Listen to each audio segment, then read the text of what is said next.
Our story begins not in India, but far to the north, in the Fergana Valley, a region that today straddles Uzbekistan, Tajikistan, and Kyrgyzstan. Here, in 1483, a boy named Zahir-ud-Din Muhammad was born into a world of constant warfare. He would come to be known by a nickname that suited his fierce spirit, Babur, meaning tiger, or lion, in Persian. Babur's bloodline was extraordinary. On his father's side, he descended from Timur, the legendary conqueror known in the West as Tamerlane. On his mother's side, he traced his lineage to Genghis Khan himself. War, conquest, and empire building were, quite literally, in his blood. Babur inherited the small kingdom of Fergana at just 12 years old, and his early life was a relentless struggle for survival. He was pushed out of Samarkand, lost his ancestral lands, and spent years as a wandering prince with more ambition than territory. Eventually, he turned his gaze toward Kabul, which he captured in 1504, establishing a base from which he would eye the riches of India. In 1526, Babur marched into the Indian subcontinent with a force far smaller than that of his opponent, the Sultan of Delhi, Ibrahim Lodi. At the First Battle of Panipat, Babur's army, equipped with matchlock guns and field artillery, tactics learned from the Ottomans, faced down Lodi's massive army of over 100,000 men and a formidable corps of war elephants. It should have been an impossible fight, but Babur's use of gunpowder weapons and clever battlefield tactics, including the Ottoman-style tuluma flanking maneuver, secured a decisive victory. Ibrahim Lodi was killed, and the Delhi Sultanate collapsed. The Mughal Empire had been born on the battlefield of Panipat. Babur ruled for only 4 more years before his death in 1530, but in that short time he laid the foundation for one of history's great empires.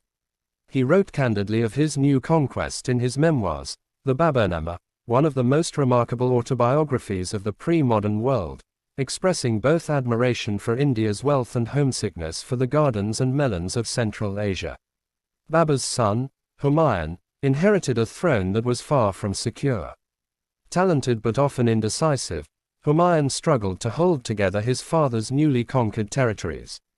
In 1540, he was decisively defeated by Shah Suri, an Afghan noble of remarkable administrative genius, and Humayun was forced into exile. For 15 years, Humayun wandered, through the deserts of Sind, into Persia, seeking refuge and support from the Safavid Shah. It was during this exile that his son, the future Emperor Akbar, was born in the small town of Umarkot in 1542, reportedly in humble circumstances that starkly contrasted with the grandeur his son would later command. With Persian military support, Humayun eventually reclaimed Delhi in 1555. But his triumph was tragically brief. Within a year, he died after a fall down the stairs of his library. The empire he left behind was young, fragile, and surrounded by rivals. It would take his 13-year-old son to transform it into something extraordinary. If Babur was the founder of the Mughal Empire, Akbar was its true architect. Ascending the throne in 1556 at just 13 years old, Akbar would go on to rule for nearly 50 years, expanding Mughal territory across most of the Indian subcontinent and building an administrative system so effective that its structures would echo through the centuries, influencing even the British colonial administration that followed. Akbar was, above all, a pragmatist. Rather than ruling India as a foreign conqueror imposing his will on a hostile population, he sought integration. He married into Rajput royal families, forming alliances rather than simply crushing resistance. He abolished the jizya, a tax historically levied on non-Muslim subjects, and appointed Hindus to high administrative and military positions, including his famed finance minister, Raja Todamal, who reformed the empire's revenue and taxation systems in ways that would remain influential for generations. Perhaps most remarkable was Akbar's intellectual curiosity. Despite being illiterate, a fact historians still debate the reasons for, he was a passionate patron of learning, art, and philosophy. He built the Ibadat Khana, a house of worship, where he invited scholars of Islam, Hinduism, Christianity, Zoroastrianism, Jainism, and Sikhism to debate theology in his presence. Out of these debates emerged Din-i-Ilahi, a syncretic spiritual philosophy blending elements from multiple religious traditions, though it never became a mass movement and largely died with him. Still, it revealed an emperor unusually preoccupied with questions of faith, tolerance, and unity in an era when religious conflict was often taken for granted. Akbar's reign also saw extraordinary cultural flourishing. He commissioned the Akbarnama, a richly illustrated chronicle of his reign, and gathered around him the Nine Jewels, a court of brilliant poets, musicians, and administrators, including the legendary musician Tansen. His capital city of Fatehpur Sikri, built entirely of red sandstone, stood as a monument to his vision, though it was eventually abandoned due to water shortages, a ghostly reminder of imperial ambition meeting the limits of geography. By the time of his death in 1605, Akbar had transformed a shaky conquest state into a centralized, wealthy, and remarkably tolerant empire, one of the largest and richest in the world. Akbar's son, Jahangir, inherited a stable and prosperous empire, and rather than expanding it dramatically through conquest, he became known instead as a connoisseur of the arts and natural world. Under his patronage, Mughal painting reached new heights of technical precision, particularly in naturalistic studies of birds, animals, and flowers that reveal an almost scientific curiosity about the natural world. Jahangir's memoirs, the Tuzuk-i-Jahangiri, reveal a complex figure, observant, often self-critical, deeply interested in botany and zoology, yet also struggling with addiction to alcohol and opium, which historians note increasingly affected his ability to govern in his later years. Real power during much of Jahangir's later reign rested with his influential wife, Empress Nur Jahan, one of the most fascinating figures in Mughal history.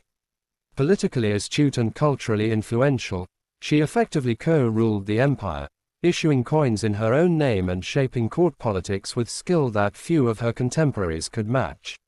It was also during Jahangir's reign that European traders began establishing a more permanent presence on the subcontinent. The English East India Company received trading rights at his court in 1615, a seemingly minor diplomatic courtesy that would, over the following 2 centuries, prove to have consequences none at the Mughal court could have imagined. No Mughal emperor is more closely associated with architecture than Shah Jahan, whose very name has become synonymous with one of the most beautiful buildings on earth. When his beloved wife, Taj Mahal, died in 1631 during childbirth, the grief-stricken emperor commissioned a mausoleum unlike anything the world had seen. Constructed over roughly 2 decades, the Taj Mahal drew upon Persian, Islamic, and Indian architectural traditions, employing thousands of craftsmen and artisans, and materials sourced from across Asia: white marble from Rajasthan, jade from China, turquoise from Tibet, and lapis lazuli from Afghanistan. It remains, to this day, one of the most visited and admired monuments on the planet. But Shah Jahan's architectural ambitions extended far beyond a single tomb. He built the Red Fort and the Jama Masjid in Delhi, moved the imperial capital from Agra to the newly constructed city of Shahjahanabad, and commissioned the legendary peacock throne, encrusted with jewels of almost unimaginable value. Shah Jahan's reign is often remembered as the golden age of Mughal architecture and prosperity, yet this grandeur came at enormous cost. The heavy taxation required to fund such monumental projects placed a growing strain on the empire's peasantry, and tensions simmered beneath the glittering surface of imperial splendor. His reign ended not in peaceful succession, but in tragedy. In 1657, Shah Jahan fell seriously ill, triggering a brutal war of succession among his 4 sons. The eventual victor, Aurangzeb, had his father imprisoned in Agra Fort, where Shah Jahan reportedly spent his final years gazing out at the Taj Mahal, the monument to his lost love, until his death in 1666.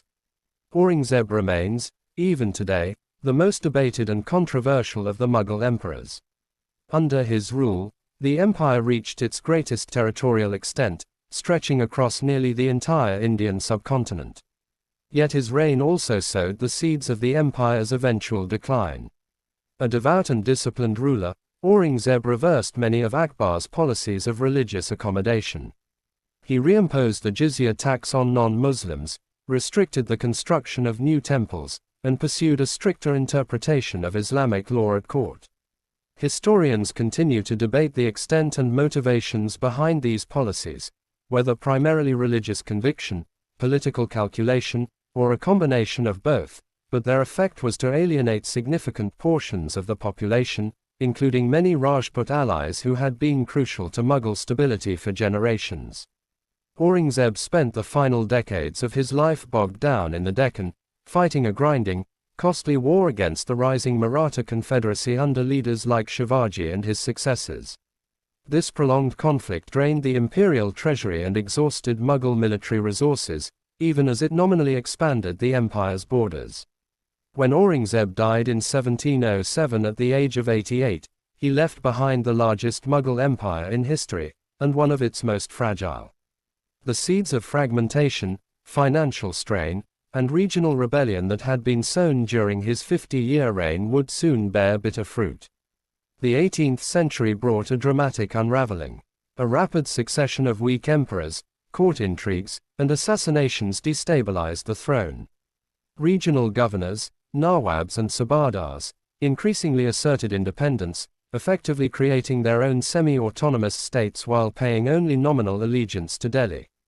In 1739, the Persian conqueror Nadir Shah invaded India, sacked Delhi, and carried away treasures including the fabled Peacock Throne and the Koh-i-Noor diamond, a devastating blow from which Mughal prestige never fully recovered. Afghan invasions under Ahmad Shah Durrani further weakened the empire, while the rising power of the Marathas, the Sikh Confederacy in Punjab, and other regional forces carved away Mughal territory piece by piece.